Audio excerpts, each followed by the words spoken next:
Olá, mulheres que acompanham o programa Mestras do Bem. Sejam bem-vindas a mais um episódio do programa. E o tema de hoje será o espaço das emoções. E temos o prazer em receber a psicóloga Milta Rocha. Ela é mestre em carreiras, além de mãe, esposa, cristã. Seja muito bem-vinda, Milta. A gente fala muito de emoções e de sentimentos. É a mesma coisa? Existe diferença? O que é uma coisa, o que é outra? Você pode explicar para as pessoas? É muito parecido mesmo, mas do ponto de vista até no dia a dia, se você fala emoção, sentimento, vai fazer pouca diferença. Mas do ponto de vista técnico, né, do que se trata? A emoção, as emoções são reações que nós produzimos diante de um estímulo. Então nós estamos aqui, por exemplo, num ambiente silencioso, tranquilo. Se de repente ouvirmos um barulho forte, alto e que nos faz lembrar de alguma situação de risco, de medo, o que nós vamos sentir naturalmente? Medo. E quando a gente tem essa emoção, que é o medo, o nosso coração acelera, batimentos cardíacos, nós ficamos mais, se tem alguém sonolento, vai despertar, sabe? Aquela história assim, pernas para que te quero, nós ficamos mais alertas. As nossas emoções, então, são essas reações primeiras. E quais são as básicas, as emoções básicas? Alegria, tristeza, medo e raiva, são as básicas. Essas emoções vão trazer para a gente sentimentos, e os sentimentos estão relacionados com os registros internos que nós temos. Então, por exemplo, um dia, eu vou contar aqui para vocês, um dia eu não conhecia barulho de tiro, som de tiro de arma de fogo. Graças a Deus, mas um dia eu estava visitando uma pessoa e eu ouvi uma pessoa falou assim, abaixa, a pessoa que morava lá, abaixa, é tiro. Eu falei, como assim, gente? Isso é balão estourando. Para mim, o registro que eu tinha era de som de balões. Sabe, depois da festa você vai estourar os balões? E aquilo não era balão, era tiro. Então, o meu sentimento com relação àquela emoção tinha a ver com os registros que eu tinha. Agora eu já sei que pode ser um barulho de tiro ou pode ser um barulho de um estouro de um balão. Mas, então, emoção gera sentimento e os nossos sentimentos geram comportamentos. Por exemplo, raiva. Raiva é uma emoção que pode virar um sentimento de vingança. Então, tem problema? É problema sentir raiva? Não é, gente, é natural. Se nós formos traídos, e às vezes a gente é mesmo, e a gente sofre uma decepção tão grande, não é? Aí a gente vai sentir tristeza, a gente vai sentir dor, a gente vai sentir raiva. Mas o que eu faço com esse sentimento, aí é que tá a diferença. Tá ficando claro? Tá muito. Então, só para ver se eu tô conseguindo entender. Então, sentir as emoções é natural, esperado, a gente então vai sentir essas quatro, mas a forma como a gente lida com isso é que seria o toque aí. Exatamente. Né? Pro bem ou pro mal, é isso? Assim, como eu vou trabalhar isso em mim. Exatamente. E no outro, né? No caso, por exemplo, uma raiva. E aqui a gente tá falando, né, num contexto aí para as mulheres e tudo, essa questão de sentir raiva, né? A gente que vem do contexto aí cristão, como é que é isso, Milta, né? Então você falou que é normal, né, a gente ter esses sentimentos, mas como que a gente cuida disso para que isso não vire um sentimento aí ruim, né? Tem alguma coisa assim que a gente possa fazer? Tem muita coisa que a gente possa fazer. No nosso cérebro existem células, né, os nossos neurônios um vai se comunicar com o outro e eles vão fazer conexões chamadas sinapses e eles mandam sinais para eu mexer com a mão, para eu caminhar, para fazer as coisas que eu preciso fazer.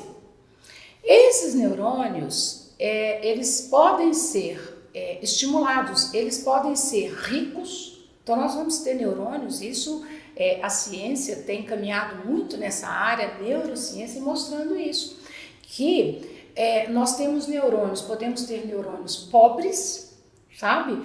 Neurônios atrofiados, Porque tudo no nosso corpo precisa ser utilizado, aquilo que nós não usamos vai atrofiar. Então, por exemplo, se eu tenho um braço imobilizado por uma fratura, quando o osso cola, eu preciso fazer, inclusive, uma fisioterapia para trazer de volta o movimento desse braço.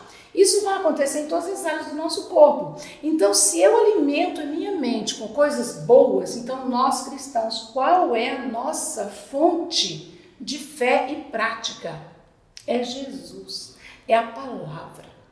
Então, eu vou entender como eu tenho essa fé, essa crença, a minha mente é alimentada de fé e de esperança. Então, eu creio que Deus está no controle de todas as coisas, que uma pandemia vem e vai trazer coisas ruins, mas vai também nos movimentar. Então, eu preciso ter alguns cuidados, eu preciso usar máscaras, eu vou usar o álcool gel, eu vou ter cuidado para não ficar em aglomeração. Entende?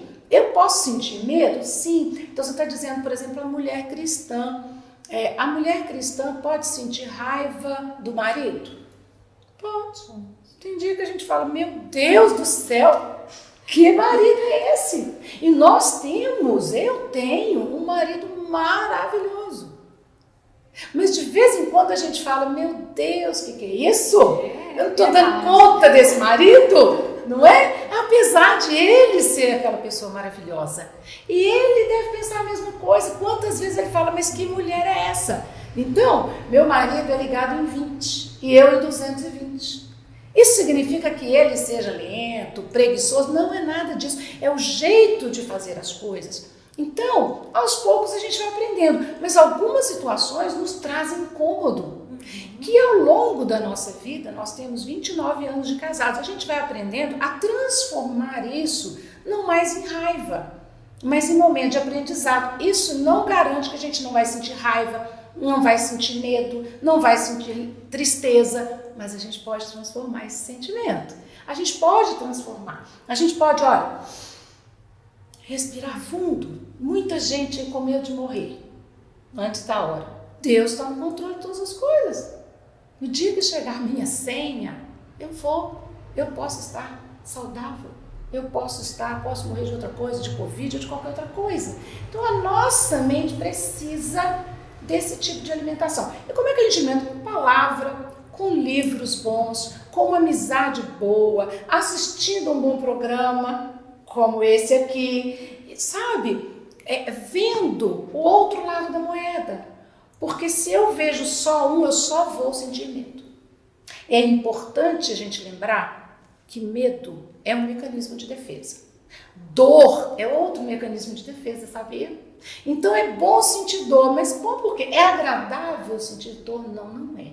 Mas a dor vai me sinalizar que eu preciso, que eu estou com algum problema, e eu preciso buscar. É como se fosse uma luzinha de alerta. Uma luzinha, né? isso. Como esses sentimentos. Isso mesmo. Então, é importante sentir medo. Por quê? Porque então eu não vou sair daí de maneira irresponsável. Tomar os cuidados, né? Tomar a nossa responsabilidade. Exato. Exatamente. Milton, outra coisa que eu queria perguntar para você em relação à tristeza, né? E mulher gosta muito de falar, mulher fala muito, né? Então, às vezes a gente tem aí os instrumentos, né? Um WhatsApp, um telefone e tal, mas não é a mesma coisa ali de você sentar com uma amiga e pôr pra fora. Então, a gente tem percebido aí, às vezes, uma tristeza, né? Nas pessoas, nas mulheres, nos olhares, né? Que a gente vê pela máscara. E qual que é essa diferença entre uma tristeza que é natural e uma depressão? Então, a tristeza, ela faz parte da vida. Eu sou uma pessoa feliz, muito feliz. Eu sou alegre, mas de vez em quando, é claro que eu sinto tristeza. E isso não há problema nisso. Nós vamos diante de determinadas situações, claro que a gente vai ficar triste. E uma das emoções que a gente sente é essa. E o que você faz com essa emoção? Se você trava, ela vai ficando retida. E ela vai causando uma tensão psíquica, como se fosse uma caixa d'água, sabe? Que tem uma bombinha, que fala assim, olha, chegou na nossa mente, no limite. Na nossa mente não dá, porque senão explode. Por isso que você vê que às vezes tem pessoas que a gente fala, fulano está como uma panela de pressão, explodir. Então, como é que a gente extravasa? Existem maneiras de extravasar essa tensão psíquica que a tristeza, inclusive, traz, os medos e tal. Então, quando é que eu sei? Eu conversei com alguém e essa tristeza não passou.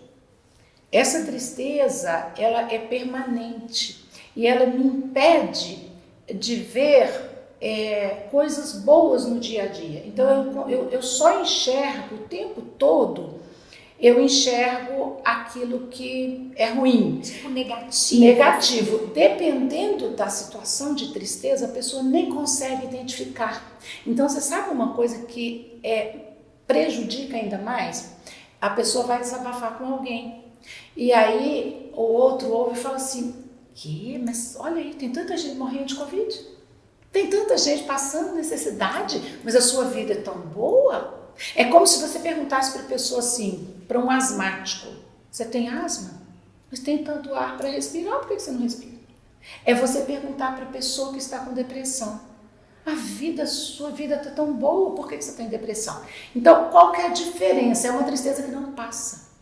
Você só vê a tristeza. E aí é importante buscar ajuda. E aí não é mais só um desabafo, porque no primeiro momento, para extravasar, usa o WhatsApp, o telefone. Está precisando muito?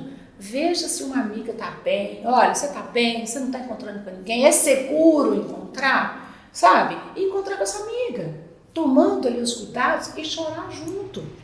Porque quando nós estamos sós, a nossa tristeza parece maior. Sim. Não é? Então, quando você percebe que, olha, o problema não é só comigo, porque senão eu fico imaginando que o problema é meu, que eu não tenho capacidade. Eu já vi pessoas dizendo assim, olha, eu não sou convertido. Como você não é convertido? Fala, não, eu tenho uma tristeza aqui, mas Jesus já levou as nossas dores, nossas tristezas, nosso medo. Como é que eu estou com medo? Mas nós somos humanos. Então, a forma de lidar com esse medo é muito importante. Então, em primeiro lugar, buscar essa ajuda, ter com quem conversar. Não é? A gente, como você falou, as mulheres gostam de extravasar, de fazer catarse. Na psicologia, a gente vai chamar isso de catarse. E fazer catarse é uma das maneiras de eliminar essa tristeza. É bater papo, jogar a conversa fora, compartilhar um com o outro. Joia. Outra coisa também que me veio aqui em relação, quando você diz, né, que ao invés de ajudar, quando a gente chega para uma pessoa e fala isso, uma coisa que me veio aqui são as comparações em relação, principalmente às redes sociais, né? A mulher, ela sempre tem um nível alto de cobrança em tudo, né? Na vida profissional, na vida pessoal, no físico, ela tem que ser ali, tipo, uma mulher maravilha. Tem que dar conta de tudo bem e estar bem. E às vezes essa comparação também influencia, né, para a mulher, ao invés dela progredir, né, num sentido, às vezes ela fala, nossa, mas a fulana, a vida da ciclana, e acaba isso trazendo para ela aí uma frustração. Você vê isso? Sim, e olha, isso é um problema muito grande, e aí não é só para a mulher, para os jovens principalmente, e para os homens também. O que acontece? Nas mídias sociais, a gente vê o palco, é o espetáculo. A gente não vê os bastidores. E na nossa vida, nós estamos vendo os nossos bastidores. Os bastidores são muito diferentes do palco. E isso, gente, é muito cruel. Porque as fotos, além das fotos, as correções que você pode fazer são muito cruéis. Porque se nós formos comparar, meu Deus, eu sou a pior pessoa da face da Terra, né? Olha, eu estou aqui sofrendo, eu estou com dificuldade financeira. Nossa, mas o outro só coloca coisa boa, o palco, sabe? Não coloca todo o ensaio, todo o preparo, todo o sofrimento. Então, é muito complicado. Eu atendi há pouco tempo um profissional em que todos os gráficos que mostram a inteligência emocional dele estavam alterados, estavam muito ruins. Nível de instabilidade, vulnerabilidade, tendência à depressão, passividade, tudo isso alto. Aí eu olhei para ele e ele é de um grupo que faz um sucesso enorme nas mídias sociais. Sabe assim, você olha para essa pessoa, a pessoa mais feliz da face da terra. E eu falei para ele, tem alguma coisa errada aqui nos seus resultados? E ele disse, não, esse sou eu. Eu falei, como assim? Você dorme? Ele disse, não. Falei, quem sabe disso? Nem a minha esposa. Gente, nós não somos super-heróis, não somos mulheres maravilhosas. Sabe? Eu não estou dizendo que a gente vai gostar de expor as fragilidades, aquela foto em que a gente não saiu tão bem, mas é preciso ter cuidado. Para onde a gente olha? Para onde que a gente olha? A Bíblia nos ensina uma coisa linda, aliás, coisas lindas. Mas nesse assunto, a Bíblia coloca duas coisas. O coração, a boca fala daquilo que está cheio o coração. O meu coração está cheio de quê? Eu não posso desejar algo que eu não conheço. Então, para onde eu tenho olhado? Eu preciso olhar, eu olho para esse arranjo, eu acho essas flores lindas. Nossa, eu posso me inspirar aqui? Posso. Olha, eu vou levar um arranjo desse para minha casa, vou fazer um arranjo para o meu escritório. Isso é muito saudável. Olharmos para aquilo que é bom, para aquilo que é bonito, para nos inspirar. E eu preciso abrir o meu olhar para isso. Se eu, entretanto, não olho para coisas boas, meu coração não pode desejar. E se eu olho só para aquilo que eu não vou alcançar, a tendência, de eu ficar frustrada é muito grande. Gente, olha só, né? Quanto ensinamento.